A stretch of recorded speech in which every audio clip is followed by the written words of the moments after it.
તાજેતરની વૈશ્વિક પરિસ્થિતિ અને કેન્દ્ર સરકારના બદલાતા નિયમોના કારણે સોલાર ઉર્જા ક્ષેત્રમાં ભાવ વધારાનો નવો ઝટકો લાગ્યો છે. સોલાર પેનલ બનાવવામાં ઉપયોગમાં લેવાતા વિવિધ મટીરીયલના ભાવો વધતા તેની સીધી અસર ગ્રાહકો પર પડી રહી છે. તો બીજી તરફ માર્કેટમાં પેનલની અછત પણ જોવા મળી રહી છે. દેશમાં સોલાર એનર્જી તરફ લોકોનો વધતા ઝુકાવ વચ્ચે હવે સરકાર 1 જૂન 2026થી સોલાર ઇન્ડસ્ટ્રીમાં મોટો ફેરફાર લાવવા જઈ રહી છે. જો તમે પણ ઘરે સોલાર પેનલ લગાવવાનું પ્લાનિંગ કરી રહ્યા છો તો આ સમાચાર તમારા માટે ખૂબ જ મહત્વના છે, કારણ કે નવા નિયમો બાદ સોલાર સિસ્ટમ લગાવવાનો ખર્ચ વધી શકે છે. જોકે રાહતની વાત એ છે કે સરકારની પીએમ સૂર્ય ઘર મુફ્ત વીજળી યોજના હેઠળ મળતી સબસિડી હાલ બંધ થવાની નથી. સરકારે હવે સોલાર પેનલ અને તેમાં વપરાતા સોલાર સેલ્સ માટે નવા કડક ધોરણો લાગુ કરવાનો નિર્ણય લીધો છે. અત્યાર સુધી માત્ર સોલાર પેનલ સરકારની approved list of models and manufacturers એટલે કે ALMM યાદી 1માં હોવી ફરજિયાત હતી, પરંતુ હવે 1 જૂનથી લાગુ થનારા નવા નિયમ મુજબ પેનલમાં વપરાતા સોલાર સેલ્સ પણ સરકારની એપ્રુવ્ડ લિસ્ટ 2માં સામેલ હોવા જરૂરી બનશે. સરકારનો દાવો છે કે આ પગલાંનો મુખ્ય હેતુ હલકી ગુણવત્તાવાળા વિદેશી સાધનોની આયાત રોકવાનો અને ભારતીય સોલાર ઇન્ડસ્ટ્રીને મજબૂત બનાવવાનો છે.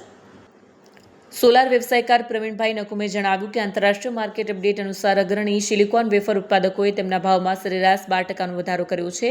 સાથે એન-ટાઈપ ટોપકોન સેલ્સના ભાવમાં 11%થી 22% સુધીનો વધારો નોંધાયો છે. રો મટીરીયલ, મેટલ અને ઉત્પાદન ખર્ચ વધવાને કારણે સોલાર મોડ્યુલ બનાવવાનો ખર્ચ વધ્યો છે, જેની સીધી અસર વ્યવસાયકારો સાથે ગ્રાહકો પર પણ જોવા મળી રહી છે. હાલ સરકાર દ્વારા સોલાર સિસ્ટમ લગાવવા માટે આપવામાં આવતી સબસિડી ચાલુ રહેશે, જેમાં 1 કિલોવોટ સિસ્ટમ માટે 30,000, 2 kW માટે 60,000 અને 3 અથવા વધુ માટે મહત્તમ 78,000 સુધીની સબસિડી આપવામાં આવી રહી છે. સરકાર દ્વારા સબસિડી બંધ કરવાનો કોઈ પ્લાન નથી, પરંતુ વૈશ્વિક પરિસ્થિતિ અને બદલાયેલા નિયમો વચ્ચે સરકાર દ્વારા વ્યવસાયકારો અને ગ્રાહકોના હિતમાં ભાવો નિયંત્રિત માટે નક્કર રસ્તો કાઢવામાં આવે તેવી માંગ ઉઠી રહી છે.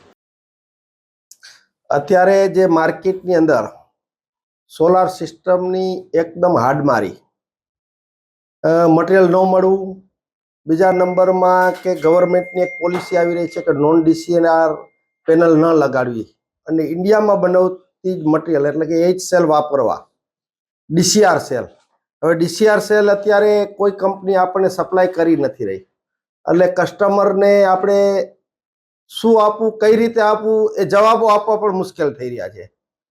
એની સામે બીજું કે સારી મોટી કંપનીઓ આજે અદાણી છે, વારી છે, એ કંપની અત્યારે હજી અમને કમિટમેન્ટ પણ નથી આપતી કે અમે ક્યારે મટીરિયલ આપીશું.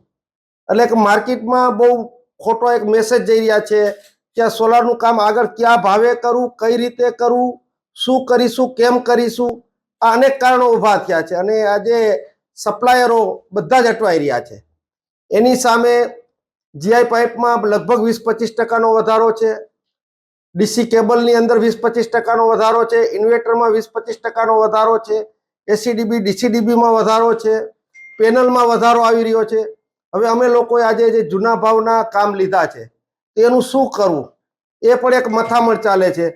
તો આની અંદર કંઈક સારો રસ્તો નીકળે, બધા સપ્લાયરો અને મેન્યુફેક્ચરો એક મીટિંગ કરી અને એક સારું આયોજન કરે અને કસ્ટમરોને સારી રીતે કંઈક મળે એવું જો આયોજન થાય તો સારી વાત છે. નહીતર આ ધંધાની અંદર બહુ મોટી ઇફેક્ટ આવશે અને લોકોને સોલાર લગાવવામાં બહુ મોટી તકલીફ, આવો નવો સમય રહેશે. તો હું જોઈ રહ્યો છું કે 2 મહિનાની અંદર એક સોલારને બહુ ખોટા વે તરફ જઈ રહેશે કે લગાવવાની બદલે માણસો વિચારશે કે શું કરવું. તો આનો એક રસ્તો મેન્યુફેક્ચરો, સરકારશ્રી, સપ્લાયરો બધા સાથે મળી અને રસ્તો કાઢે એવી આશા રાખીએ છીએ.